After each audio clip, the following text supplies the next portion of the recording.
In this particular event, there was, some fireworks being shot off. And we've done that before, but it wasn't to the extent that happened this year. Some fireworks being shot off.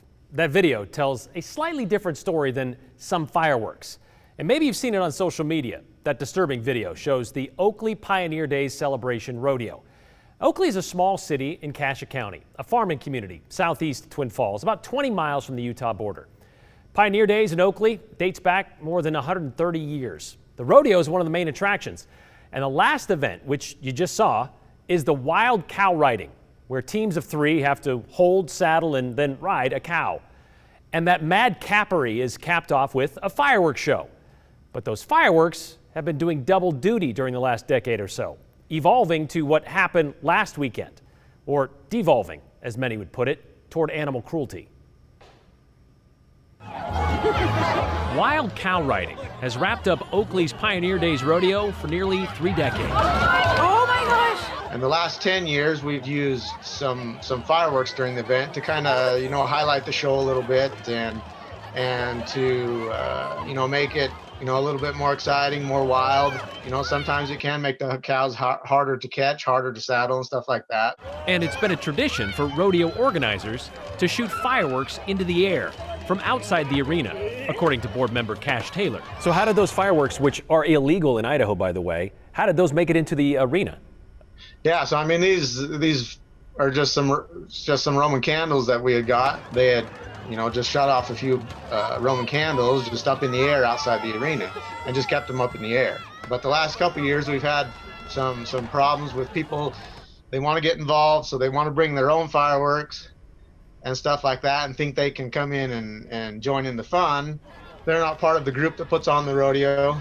And that's what we had happen this year a little bit, was we had some people that, wanted to come in and thought it would be funny or good to shoot these fireworks at the animals. From what I could tell with the video, there are people, and maybe they're board members, I'm not sure, walking around the arena, pointing it in the general direction and sometimes directly at animals and these people that are trying to ride. Right.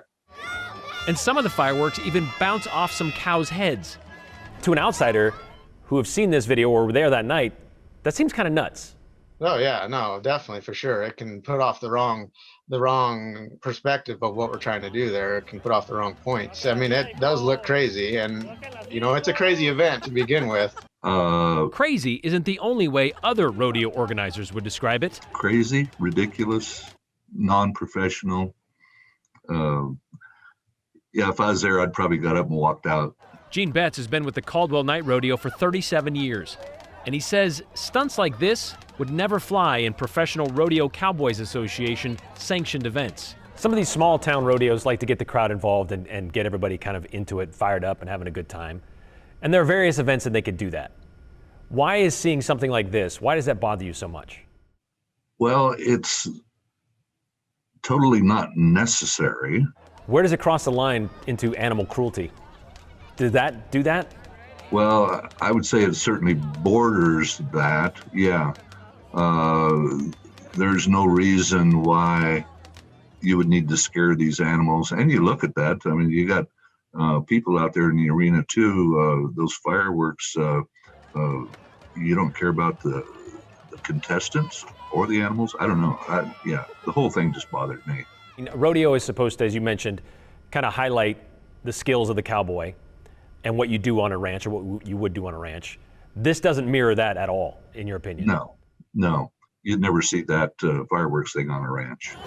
After what happened Saturday night, Cash agrees. So for people who've seen this video, who were there that night and were appalled and shocked and even very bothered by what they saw, what do you say to them? Yeah, I mean, they're justified to think that way. We as a board and as human beings too, I mean, we don't condone or accept any animal violence or any violence towards animals in any way. I mean, that's just not who we are. You guys gonna revisit this, reconsider it? Oh yeah, for sure. We've already, after the rodeo got over, it's something that we addressed immediately, and then talked to those individuals that were not part of the board that were involved in that. and told them that was unacceptable. And so it might be an issue to where, hey, we're gonna have to ban those things from here on out, so we can keep everyone safe and continue on with the event. Cash told me the board held a meeting about this last night, and they plan to meet again next week. He said they consider this a serious matter and plan to treat it like something they can't allow to happen anymore for the safety of the animals, the contestants, and the spectators. And we did reach out to the Intermountain Pro Rodeo Association, which sanctions the Oakley Pioneer Days Rodeo. We wanted to ask about this event, but they have yet to respond. Gene Betts with Caldwell Night Rodeo asked him about the explanation of how it's just an event that got out of hand. His response was, well, better they figured that out sooner rather than later, because he just sees that whole event as a wreck waiting to happen. As for the animal cruelty aspect, it's yet to be determined. But Cash told us the animals were inspected afterwards and none were injured. Not sure if that inspection included a psychological review.